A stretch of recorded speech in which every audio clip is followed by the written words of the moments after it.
Hello everyone, welcome to Make Gaming Easy. Today in this video, I'm going to show you how to disable active status on 8-ball pool. So without any further ado, let's get started.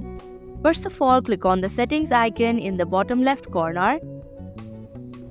Now scroll down your screen.